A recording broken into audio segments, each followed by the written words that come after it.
Any burning questions? Either on just or from Keith's earlier? Yes. Yeah, microphone. I'm just interested. I mean, we've all heard the anecdotes about latency and you know, hearing people cheer the goal and all of these cliches. I do wonder though. It's been what nearly 30 years since Sky Digital launched, and people have lived next to Wembley Stadium with satellite dishes and dealt with 10 seconds latency, and it's not notable to them. No one's. It's not a reason that people didn't buy Sky Digital, right? And so I wonder that in amongst all the anecdotes that we hear, is there any research that tells us that you know, general common garden viewers really care that much about the difference between, say, 2 seconds and 10 seconds or 20 seconds? 2 minutes is quite a long time. Before Keith answers that, I want to add some more information to that one. Who here knows what latency they've got when they're watching a broadcast?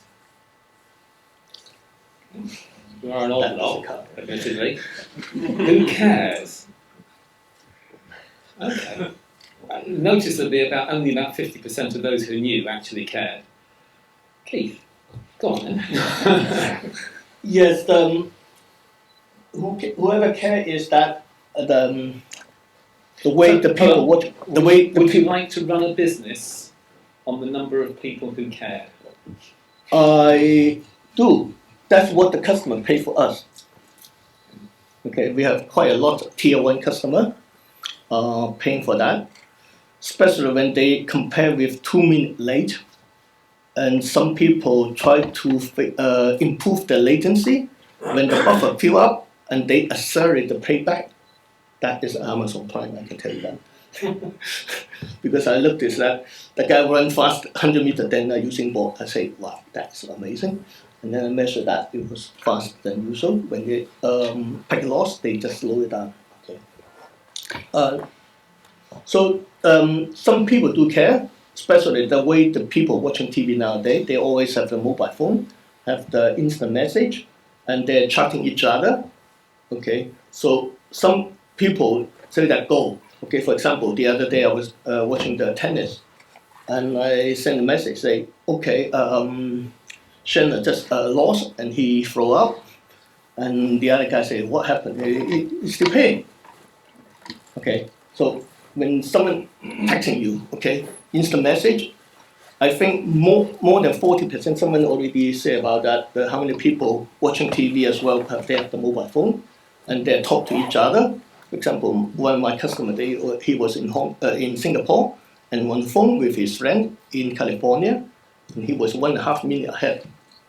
Okay, the justification, he's 1 day ahead of him, so he actually quite late. Okay, I told him that. So, is that matter? And the people say that it does not matter. It's likely like to say the grape is sour because you cannot eat. Can I talk to that question? So, it's always been talked about latency. I remember back to the analog days with the transition through to digital delivery, and therefore there was a sudden increase and a noticeable lag, particularly if you could switch from your analog channel to the digital channel and see the same thing again. Back then, of course, it was a 2 or 3 second difference to that difference. There is some qualitative factor for some people about latency, particularly around sports, although for those people who say, oh, it's because I hear my neighbours next door when the goal gets scored and therefore I get it ruined for me, well, you need to do something about your home installation rather than actually something about your television service. But the realistic issue today about the latency is about social media, about hearing about it from other people from that second source of data. And that generally puts it around the 6 to 10 seconds mark, because that's basically the refresh of Twitter, the refresh of Facebook, etc., that may occur whilst you're looking, and you therefore may get a slight spoiler. But again, it's only a slight spoiler. So I think taking what Phil's described this morning about aiming for 8 seconds, because that's what we have today for broadcast, end-to-end, glass-to-glass, I think is almost certainly what we should be trying to aim for, and I fully agree with the BBC in that respect to that. That 8 seconds glass to glass is just to make sure we have something that's not worse than what we've had before, and it can actually be better than what we had before. But the other factor that isn't being talked about with latency, and I'm sure Phil can talk about this at great length, is it's when it's on different devices in the same household.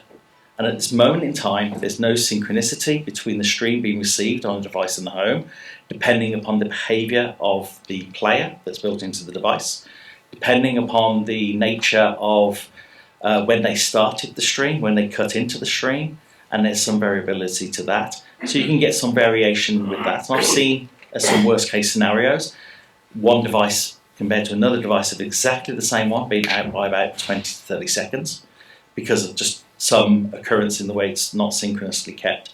Now things have improved over time. That was like 6, 7, 8 years ago where we get that sort of variability. Now that can be an issue, but again, it's not a major issue. It's just covering some of those limited use cases that consumers can come across in their normal life. But certainly, we're not looking for sub 100 millisecond latencies, unlike maybe some of the people who sell those solutions and those people who actually gamble a lot. They maybe need it. But we will probably That's get a on 40 to that. millisecond. But that's not the consumer use case. That's actually a B2B use case, not a consumer use case. Can I add something on the consumer side? Please do, yes, because before you do that, Yeah. you've got your 4 categories, so the effort, cost, technology and experience. I'm kind of putting that latency in the experience category. Yeah, Correct. Okay. Yeah, I was going to say, I think if the latency issue isn't addressed, there's a slightly different consumer impact that I think it could have. So while maybe it's not, too long of a delay, I've had the issue of the lack of insulation and hearing my neighbours cheer for goals that I haven't seen yet. And I think it becomes a problem when, if you're a big sports fan and you're paying for 5 different services to get all the games that you want to watch, that adds up in terms of cost. If you keep getting those delays, and as a big sports fan, maybe you are extremely irritated by those cheers, you might turn towards kind of more the piracy option. You might think, why am I bothering paying for this? I'm going to just get this on this, whatever website I come across, and not pay as much as I am month by month. And it's really the content providers and the rights holders that are going to feel that impact more so. So I think it's actually, from their perspective, something that they should also be keen on addressing. Because it's not just the viewer, it's potential churn risk from those viewers as well. Although I will say I did come across someone who did put a YouTube video out of their solution to a problem they had. And what they were using is they were using the Sky Q box to give them their live view, and they were using the app Sky Go to give them the replay option. Because basically they were watching it here, and the moment it scored a goal, and then once they missed it, they looked at the mobile solution and watched it there. That might be a bit specialist, but sometimes you can make some things a feature. So deliberately choosing a low latency version, but I'm determined we're going to talk about more than latency on this at some point. So, Hannah, back to those 4 categories. Do you have a feeling as to which is there a key driver? Is one of those more important than the other? Or does it, I'm almost going to say, does it give change from user to user? I probably do. Yeah, I think it changes user to user, but I also think they just all add together to be one big problem. The latency issue, as I just mentioned, kind of trickles through into the financial costs and you thinking about that. And then, as you already mentioned, then the user experience off the back of that. So it does differ user to user, but I think the more issues you have creates one big, huge problem. And I think that's when that's what you need to address. You take one of those things out, maybe you are less frustrated by the latency issue or the cost issue. So it's about kind of ticking those off as you go. On the piracy, I can tell you that in some countries, there are 50% of the traffic come from piracy. Okay. In one country, we noticed that it's 100%. Okay, because they don't have IPTV or they don't have any streaming. Was that Afghanistan? No, it's closer than that. They're 100% piracy, and most of the Southern Europe countries, they have a 50% plus piracy. Even they have the law enforce them to cut it off in 30 minutes. They still cannot cut it off because the user experience is so poor, and the latency is worse than the piracy side. And so they just go for the piracy rather than the pay TV, because they used to pay that, but they couldn't get what they want, and the user experience so poor, and so they just went on the piracy. And we noticed that we have some colleagues that specialize in doing the shutdown the pirate website, but they couldn't get it done because once you hit one, there's the other ones just pop up next second. They're so sophisticated nowadays, so it's literally impossible to cut it unless we change the user experience. It's usable. Otherwise, we will keep seeing that.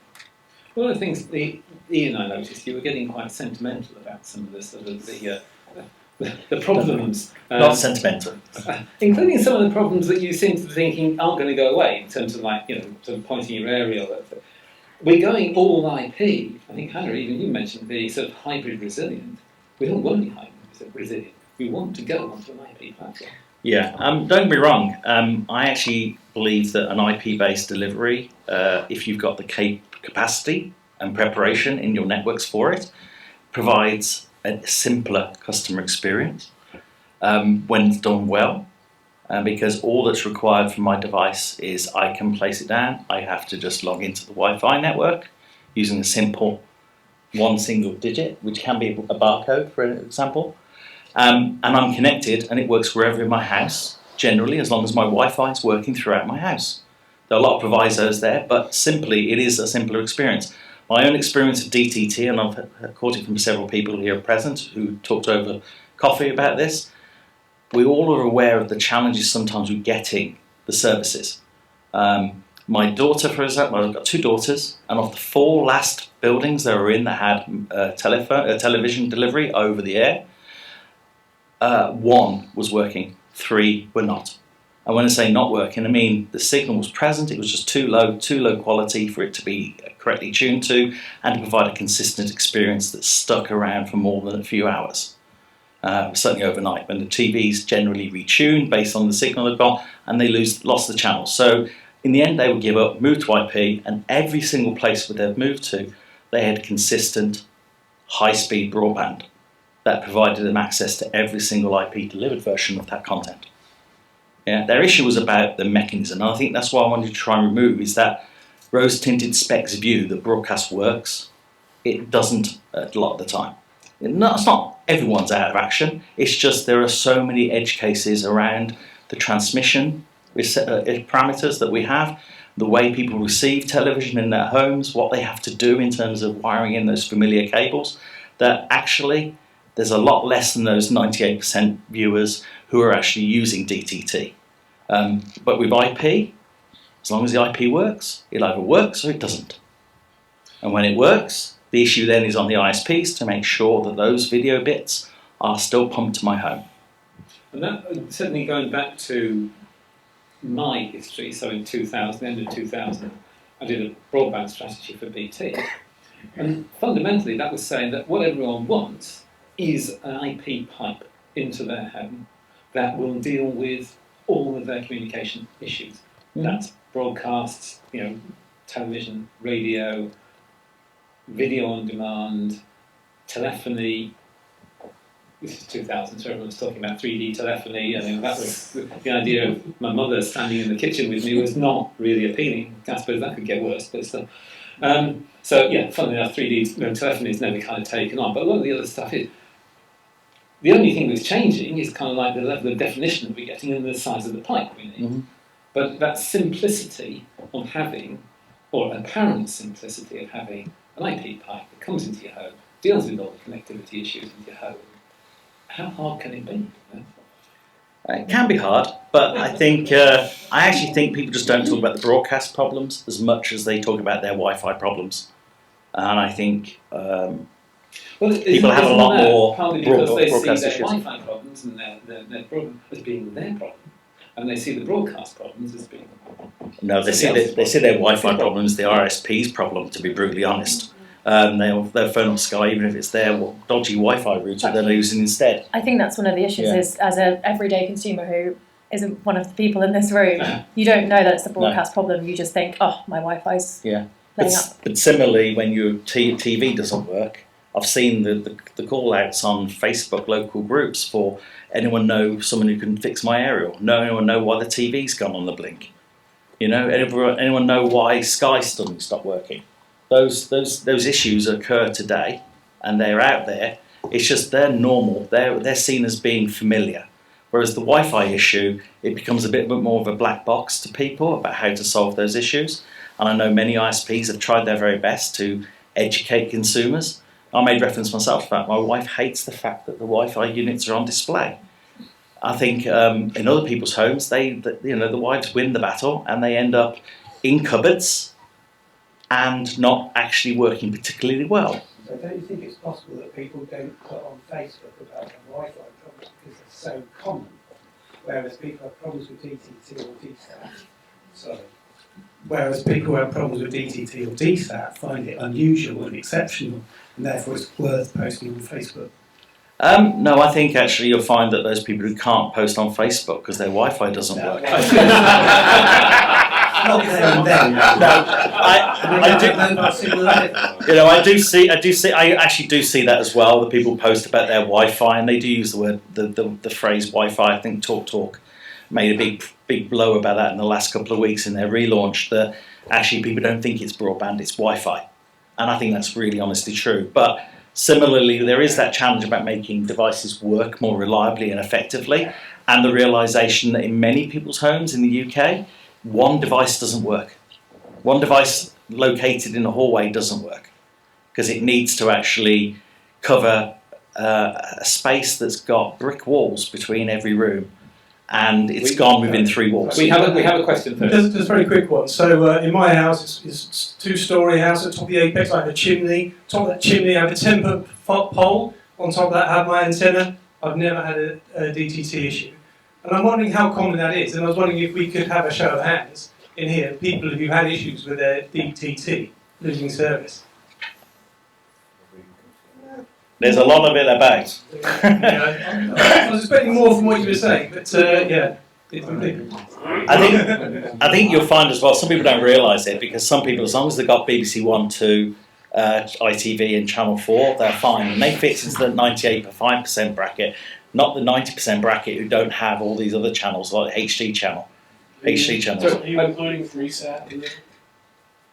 Well, maybe we'll talk about FreeSat as something which is on end of life right now. Go back to the mobile phone and the Facebook. That's kind of an interesting issue because a lot of the people that I'm talking to around the UK have mobile coverage and capacity problems. They all call it coverage problems, largely capacity. But their Wi-Fi does work, and so they can actually use their mobile phone from home. Most people are starting to, all this issue, this fuss about home phone numbers, going right back to pre-2000 when I was in BT, I would say, you don't need to worry about calling 999 from your home phone number. If your house is on fire, you're not going to say, just wait until I use this copper line to tell people my phone's on.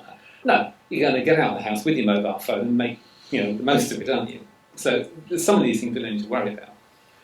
But when you're using your mobile phone, you're using Wi-Fi.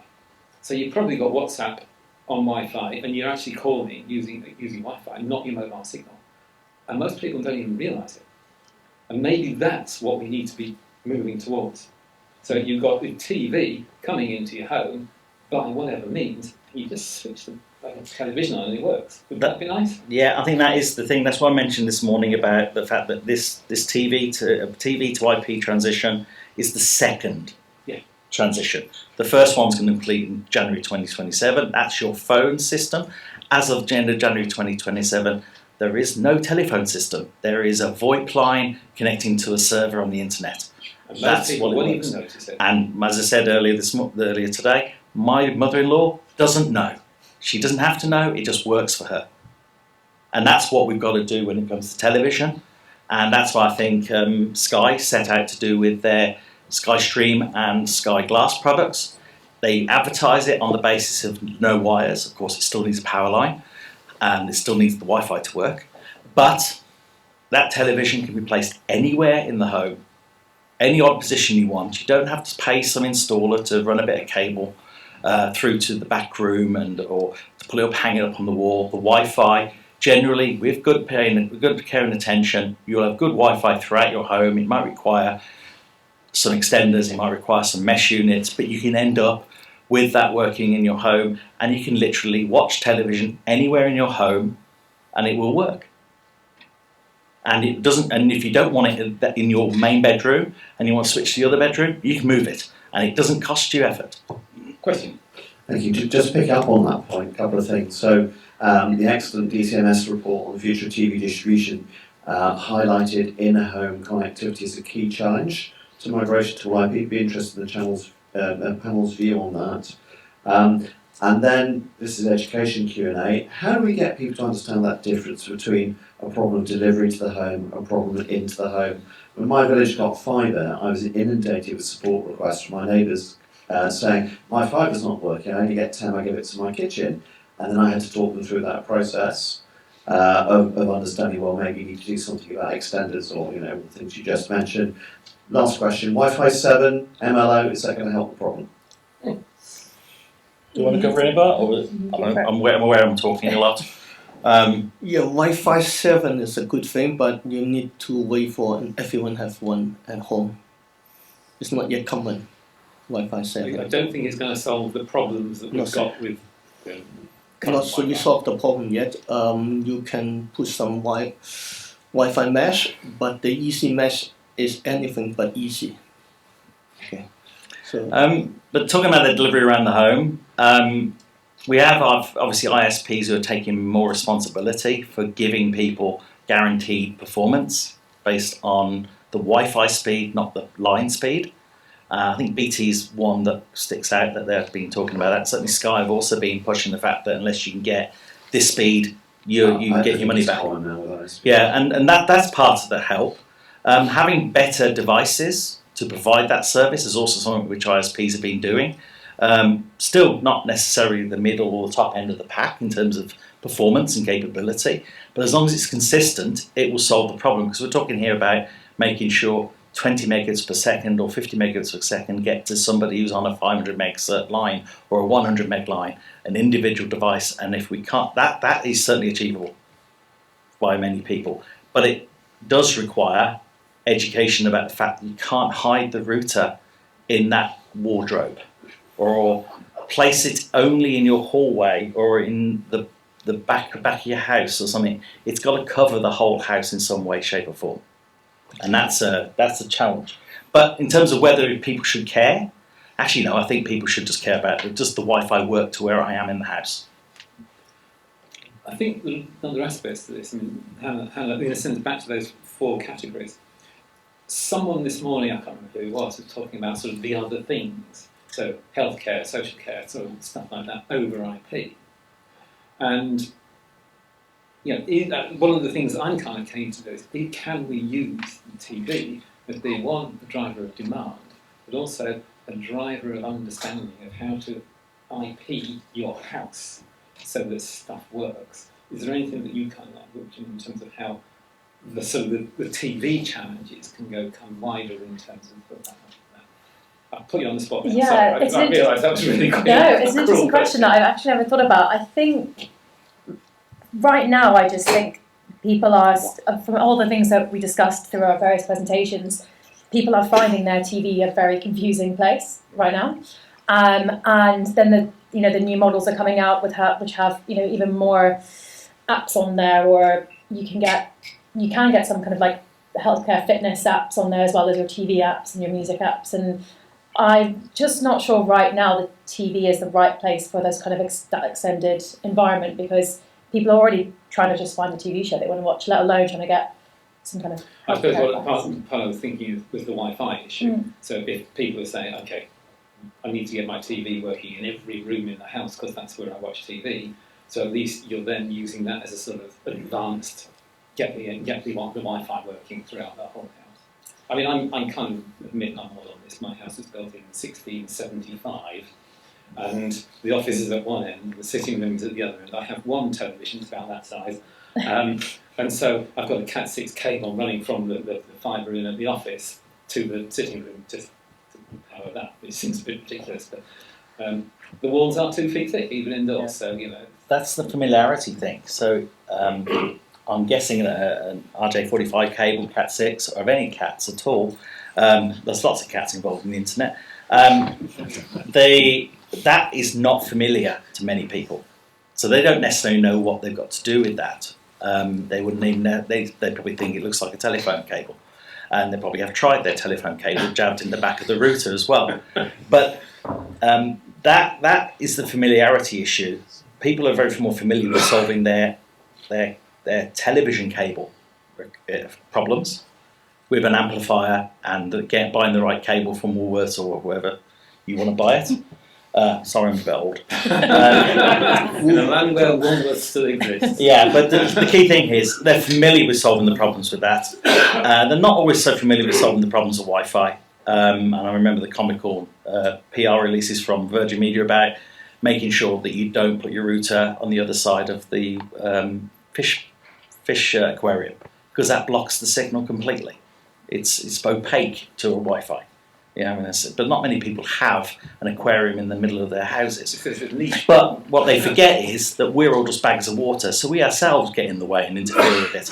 So unlike the days of old when the television seemed to work better when you were stood there trying to tune it, nowadays it works worse because of the fact that you're stood near it.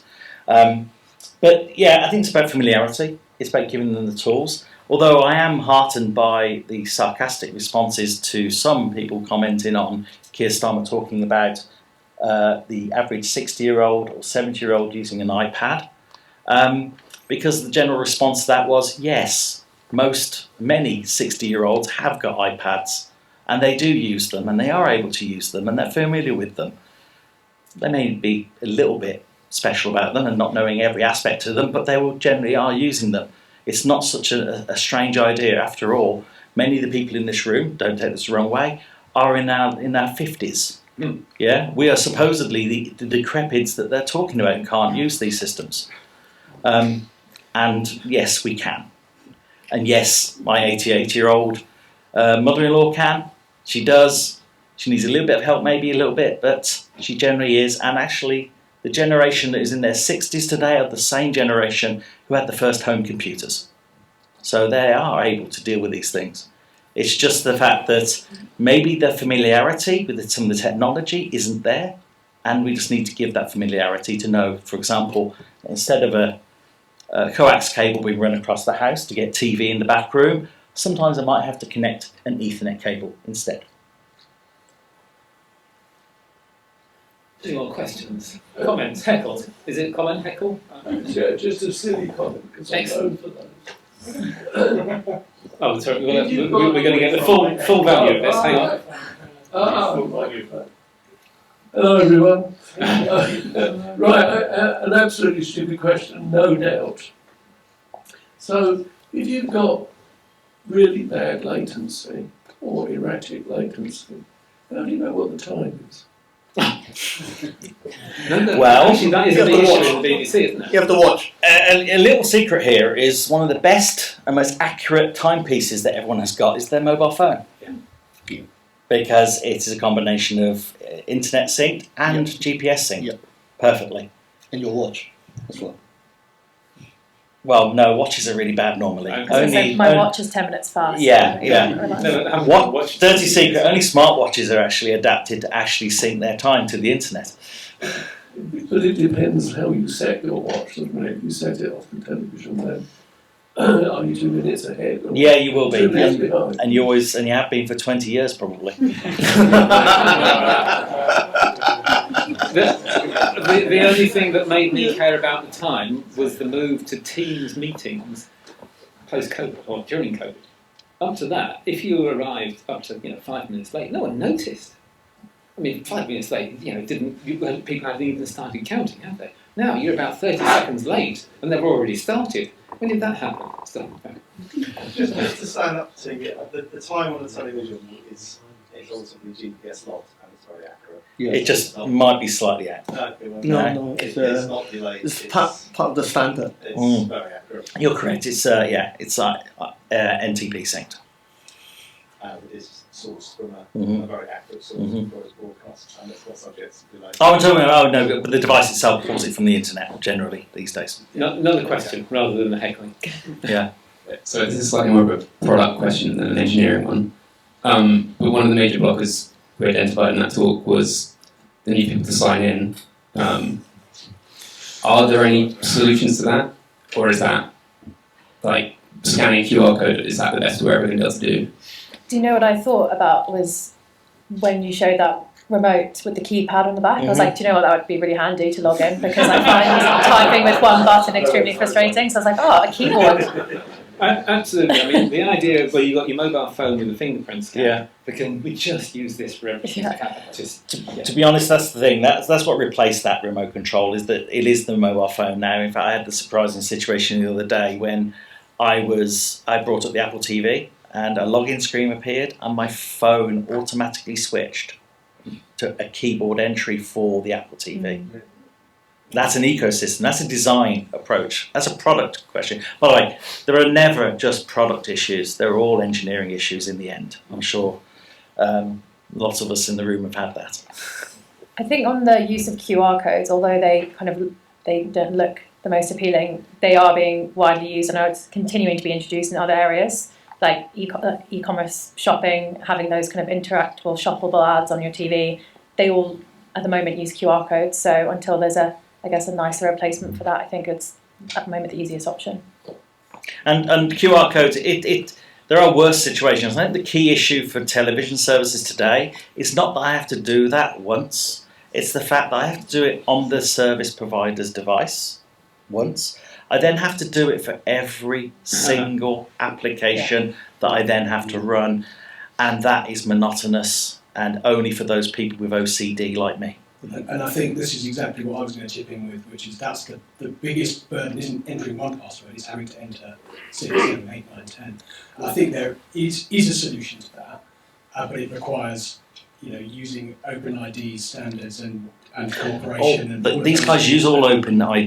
The challenge is they're all still separate companies with separate businesses with no desire to share the data. Okay, but I mean, if you think about using a Google ID, for example, on different websites, it's all in the protocol that you could authenticate but not share the data behind the scenes. So we can build systems like that if we have the industry will and knowledge and ability to get together. And it sounds like from what the DTT's report said earlier in the year that's possible.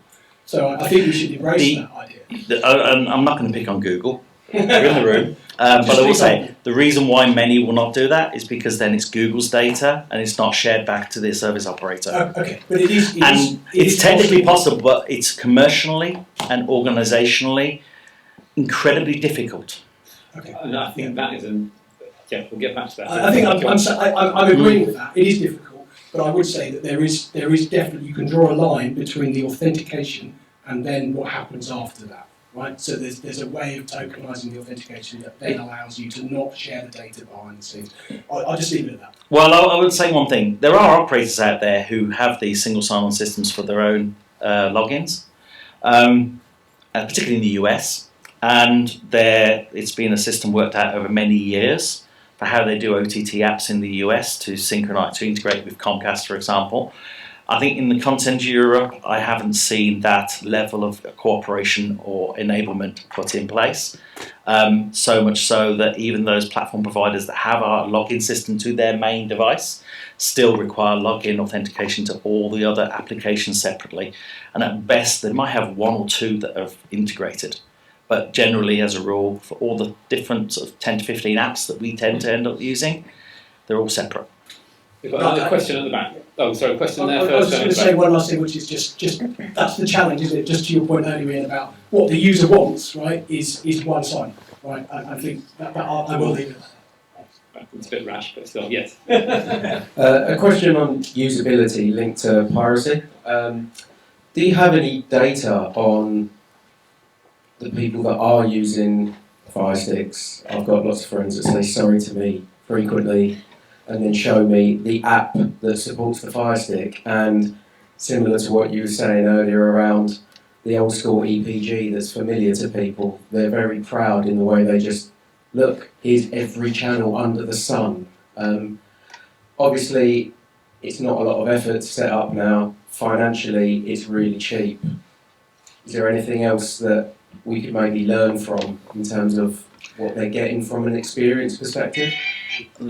The usability things, I think there is a lot to learn from the pirates because they tend to pick the best solution that they need to give the consumer what they want. Yep. They're not constrained by any negotiations or agreements that have to be in place with the content provider or the service provider, and thus don't get limited by that. They just implement it, and they generally have a reasonable user interface experience.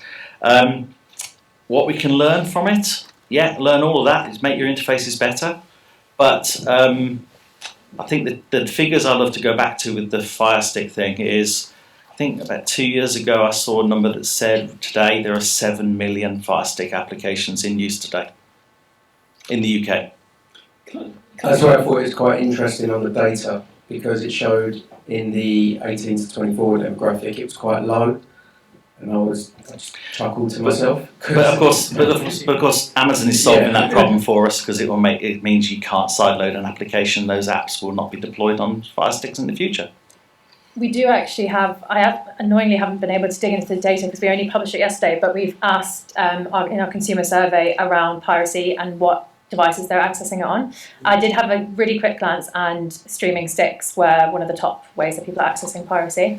The issue with finding out more around piracy is generally people tend to be scared about answering questions in the first place, because they think like, am I going to get arrested for answering this question? And so it's very skewed. But yeah, I can reach out later and we can share whatever we have with you on that. Question right at the back. I will just say one thing about the anti-piracy. There is another solution that seems to become apparent again. I'll say again because it was being used in the past, and that is Sweden is going to make it an offence to consume pirated content. It's kind of heartwarming to know that not clear if it's civil or pirates criminal. led the way in broadcast radio. But they're back. I think there is a lot to use. But it is the reason why they can do it is because they don't have to comply with requirements from content providers. I pay them money. No, it's the requirements. No, the requirements. It's not money. It's the fact that there's prominence requirements. The content has to be in particular places in the UI. It has to be positioned in particular ways. There's precedents about who's allowed to see the content. If search results, whether it's this party first in the list or that party in the list, there is so much that impedes putting a good system together. Back to the question. Yeah. Sorry, just a quick one. It's more of a statement. Question just on the login side of things. The other side of it is it's really hard to log out. So if you change your device, just resetting the device is often not enough to log you out all the apps on it. And it's quite a game if you buy second-hand devices to see how much free content. Just be aware that. I love the hotel visits to people with televisions in the hotel rooms who've left their login of their Netflix or whatever, and that's quite fun. Sometimes you like to watch something really odd just to get their recommendations a bit wonky. No, they the hotel they just wipe out all the login information when you check out. No, those are only the expensive hotels. The cheap hotels just put a standard TV in place with nothing special, and they're great fun to play with. Is it? Okay. Of course, I know how to factory reset every device on the earth. Oh yeah, another question. Thank you, just going to on that. So my last car I bought used, the previous user had left their Spotify logged in, which was clearly still on their mobile phone. We had very different tastes in music, so we had about a week of doing it, throwing it on whatever their music was versus mine, until I managed to find out how to log them out of my car. But that wasn't what I was going to ask you about. So just coming back to the usability UI aspects we were talking about, I love the trip back down to how the experience used to be with the little wheels and the tuning thing. It was very hard back in the day, wasn't it? And to the trip through EPGs, it's all an example of humans having to adapt to the machines. Whether it's tuning little wheels or getting your remote control up, down, left, right, okay, what can I see on the screen, which, as we heard from the IT media stuff earlier on, is not intuitive for a lot of people. So what if we did it the other way around? What if we adapted the machine to the human? And I'm talking about far-field voice and the rise of large language models and the ability to talk to your box, like we would have this kind of conversation, describe what it is you want to watch. What are the panel's view on that as a technology? Is that going to help address some of the usability challenges we've talked about? Yeah, I can answer that. Upstairs, I have 2 free boxes from 2 different service providers, one from Google OS, and if you talk to it, it will always show you the Google content. Well, it can show. To be fair to Google, there is rules and regs that you do around that, and yes, it will spoil other people's content as well. Although I will point out that right now it's who knows, because at the moment no one's properly commercially deployed a new generation voice interaction solution on a television. We've still got all the older systems which require to have specific vocabulary that actually barely work unless you're really, really OCD about exactly saying the right thing. And I remember always, doing searches with a particular provider's device, and it will almost never get even remotely what the content is because I have a particularly odd accent for it, apparently. Other people, mostly women, have a problem because almost all those older systems have been trained, are all AI based. Let's not cut any quick here. The new solutions just involve a new generation of AI tooling. But all the old systems, and this is written about in quite a number of good books, I think my wife will give you a reference for it, they're all being trained on male voices. Women's voices do very poorly in those UIs, and Alexa is one of those, and Google is another one. They don't function well for women with voices that are not deep like a man's. So what's the future look like? It's a forward-facing question. So that, like all technologies, we come along the garden hike curve. Things don't work very well sometimes, but fast forward 5 years, what's the situation look There's like? There's promise in the new ones. Hannah, any data? Well, I was going to say, I don't know what this says about my voice, but I have a number of different streaming services, and I was saying this earlier to a few people. I never thought I'd be one of those people that uses the voice on my remote. I was just like, this is ridiculous. I can find it myself. I have used it quite a lot recently, and it's worked perfectly. So I don't know what this says about me, but I think it's a great functionality, but only to solve a problem that we shouldn't have in the first place, which is it should just be easy to find what you're looking for. You shouldn't actually have to speak to your I was going to say computer, but your TV unless you want to. I think now with all of the Alexas and the Google Homes and everything that you've got nowadays, I do think the younger generations growing up are used to speaking to those quite early on. My partner's nephew is